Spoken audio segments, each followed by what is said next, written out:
non-negotiable desire for accountable leadership and integrity in governance.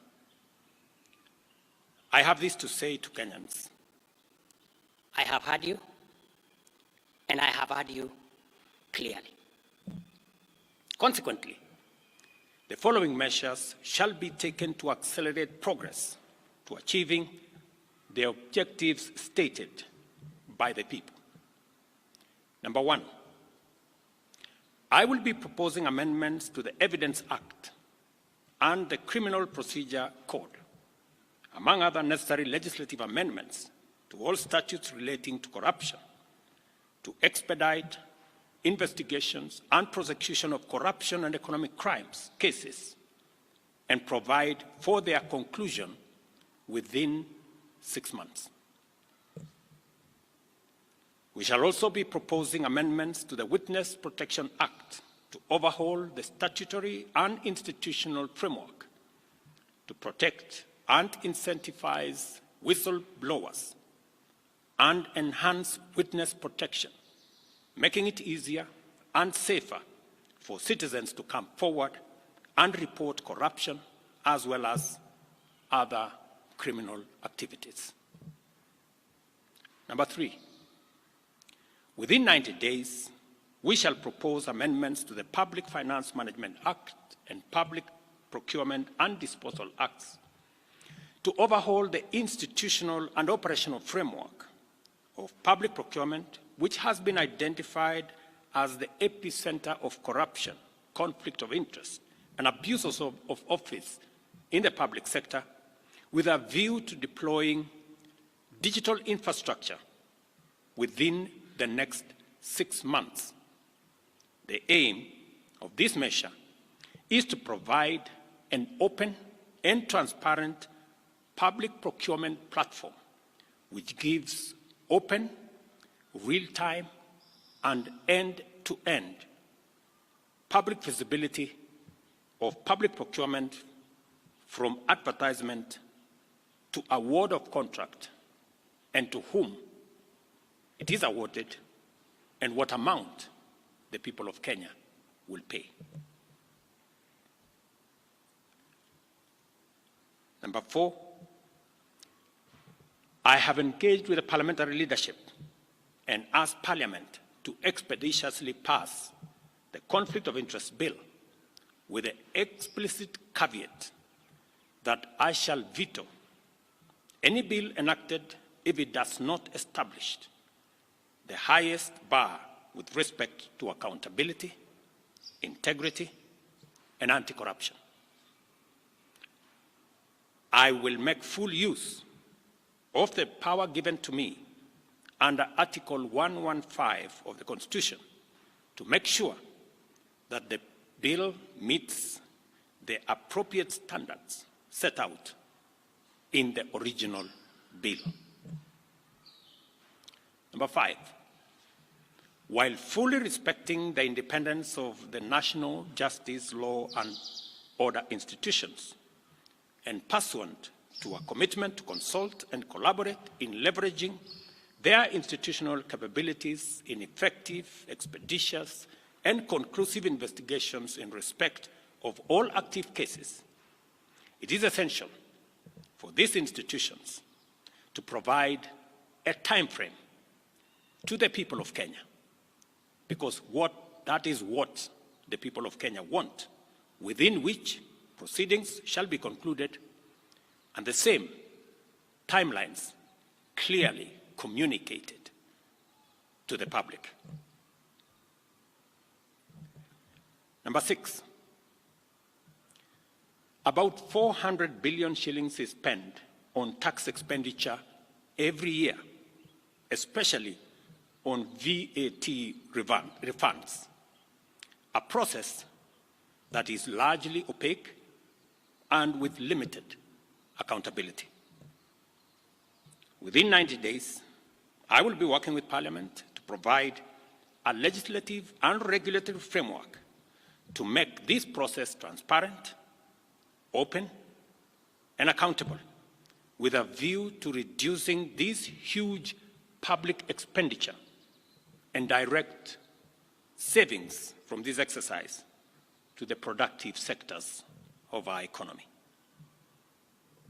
This is going to be a very important exercise of engaging Parliament in consultations with the people as to whether it is right for us to spend 400 billion Kenya shillings every year collected from the people of Kenya to pay a few companies on matters of VAT refund.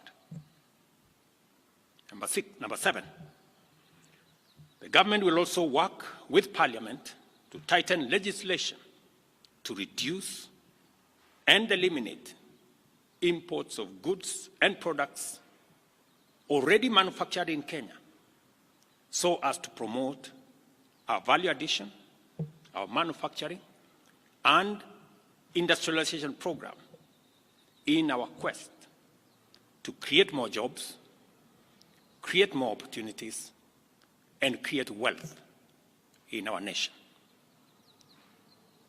We must have a national conversation as to whether we want to be a supermarket for products from other countries, or we want to produce products that we already have manufacturing capacity in Kenya.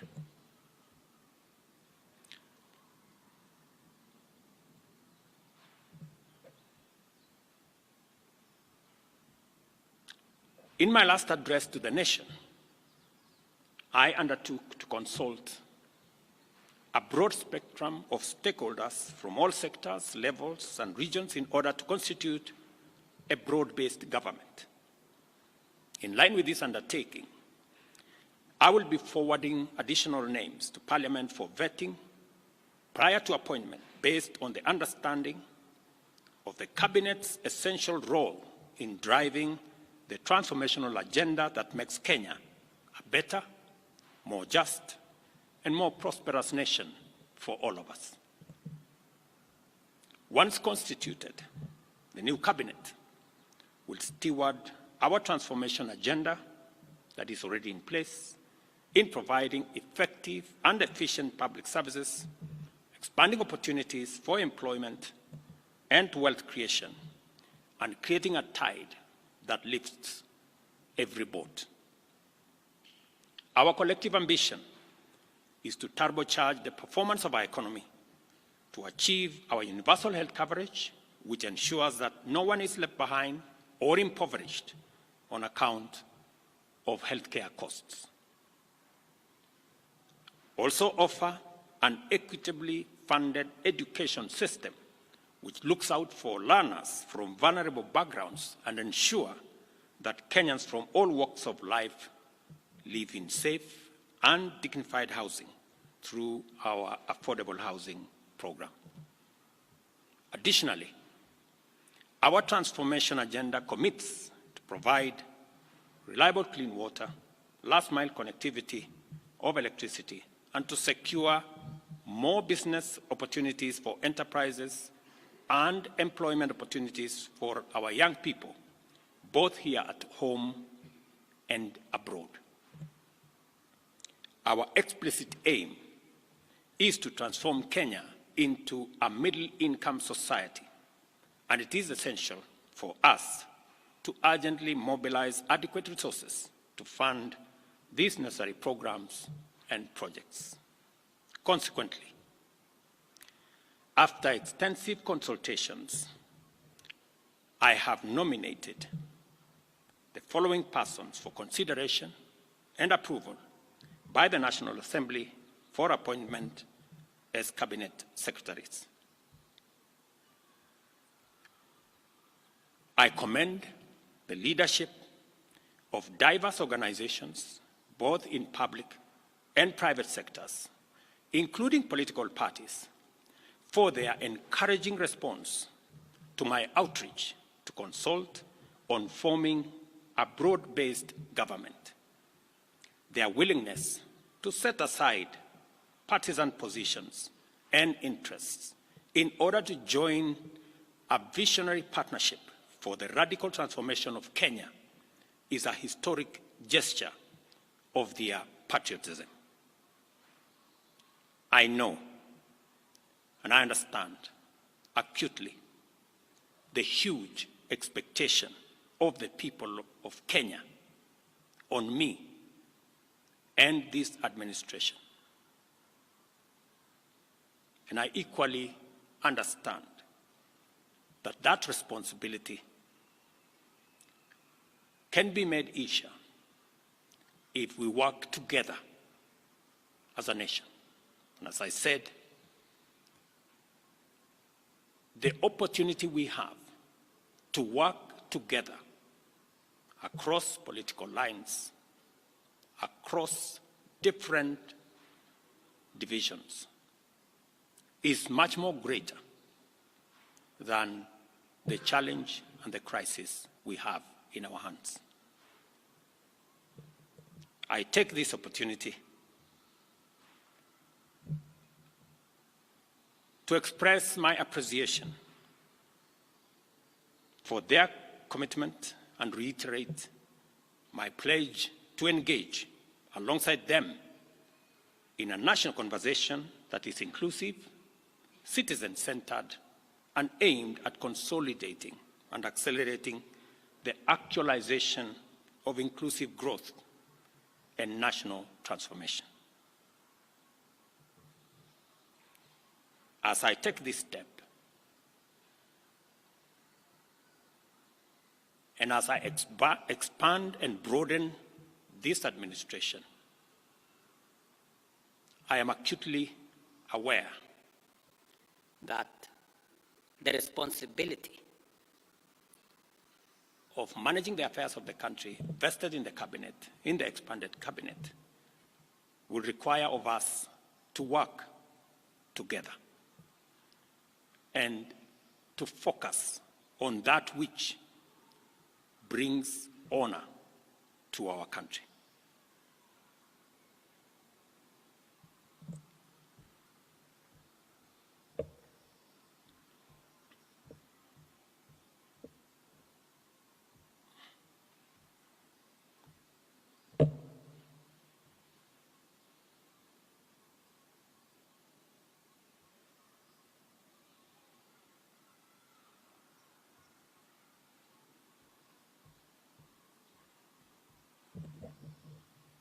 I will shortly give you the list of my nominees.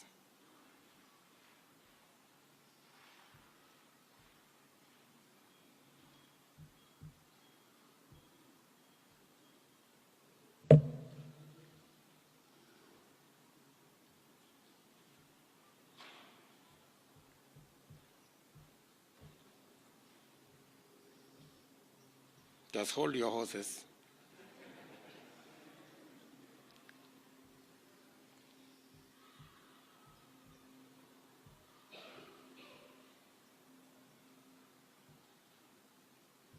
Just hold your horses.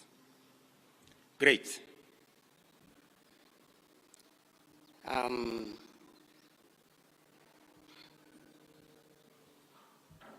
Oops. That's the old list again.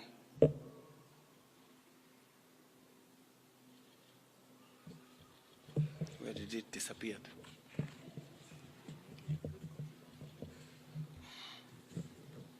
I think this is the problem of making it very confidential and not allowing many people to have a look at it.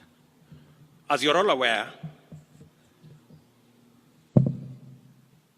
the list I sent to the National Assembly, I have since amended so that Roslinda Soipan Tuya now goes to the Ministry of Defense.